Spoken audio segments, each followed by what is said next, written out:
masa kepemimpinan yang kedua ya 2.0, apakah juga tidak ada perbaikan sejauh ini setelah 100 hari memerintah? Ya, saya perhatikan setelah 100 hari justru mulai timbul pemburukan. Setelah 100 hari ada masalah Jiwasraya. Setelah 100 hari ada 115 juta penduduk yang potensial jatuh miskin menurut riset World Bank. Setelah 100 hari ada 170 kabupaten kota yang gagal memenuhi gizi anak-anak. Itu bahkan menurut Mendagri.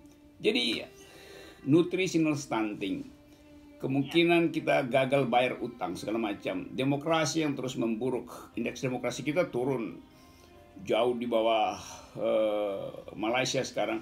Jadi semua indikator ekonomi maupun politik justru memburuk setelah 100 hari. Jadi itu sialnya kan, kita berupaya untuk melihat apa yang baik dari pemerintah, ternyata yang diperlihatkan adalah hal buruk terus itu. Jadi itu yang saya pikir ada saat dimana kita berupaya untuk menahan harapan dan memberi kesempatan kedua pada kekuasaan, tapi yang diperlihatkan justru adalah keburukan demi keburukan. Itu soalnya. Kalau menurut Bang Rocky, apa yang seharusnya mulai ditata, dilakukan oleh pemerintahan Jokowi supaya kelak presiden ini meninggalkan atau punya legacy yang lebih baik lah, tidak dianggap gagal oleh Bang Rocky dan juga orang-orang yang tergabung dalam forum tanah air dan orang-orang lain di luar forum yang juga punya pemikiran yang sama? Seharusnya ada pengakuan bahwa dalam 100 hari keinginan untuk melihat harapan tidak bisa lagi ditagih dari kekuasaan. Tetapi kekuasaan dengan arogan terus mempromosikan bahwa kita bisa atasi segala macam masalah. Bahkan Presiden Jokowi tidak peduli dengan bertambahnya orang miskin. Dia tetap datang dengan tema-tema mercusuar, itu pindahin ibu kota segala macam.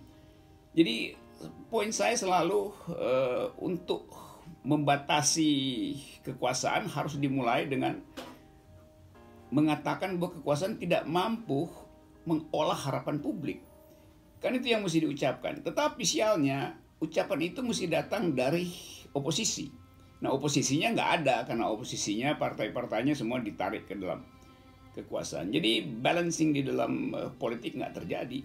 Nah, karena itu Forum Tanah Air mencoba mengisi kekosongan politik oposisi. Jadi politik yang diawasi terus oleh pikiran kritis.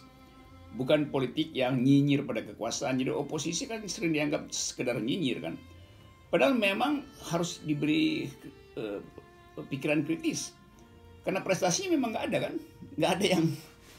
Tadi saya terangkan bahwa tidak ada yang bisa dibanggakan sehingga orang punya harapan bahwa pemerintah ini bisa berakhir di 2024. Sehingga kalau saya bikin semacam analisis akademis, seluruh variabel menunjukkan bahwa pemerintah justru sedang membuat jalan yang akan membatalkan dia untuk tiba di 2024. Itu kesimpulan saya.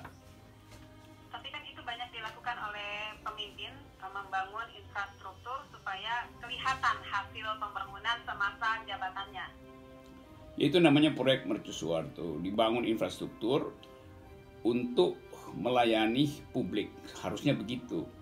Tetapi infrastruktur itu kemudian dibebankan ulang pada publik melalui kenaikan jalan tol karena proyek itu akhirnya dijual pada swasta dan swasta terpaksa harus cari untung kan. Jadi kalau disebut infrastruktur publik sebetulnya itu bukan milik publik lagi, udah milik swasta. Dan kalau Anda lihat misalnya kualitas infrastrukturnya buruk, kegunaannya hari ini juga tidak maksimal, bahkan sebagian besar mangkrak tidak bisa diteruskan. Kenapa? Karena ambisi politik itu dibatalkan oleh anggaran. Jadi kalau dibilang infrastruktur misalnya, oke, udah dibangun, nanti dipelihara dengan cara apa gitu. Ongkos pemeliharaan mesti masuk dalam APBN. APBN kita hari ini bolong 260 sampai 300 triliun. Pajak nggak masuk, itu pertanda ekonomi tidak tumbuh. Pengusaha deindustrialisasi, hengkang dari Pulau Jawa, pindah ke Vietnam, pindah ke Thailand, segala macam. Jadi yang kita sebut sebagai sukses infrastruktur, itu sekedar apa yang bisa kita lihat dengan mata, bukan yang bisa kita nyatakan sebagai berguna bagi publik.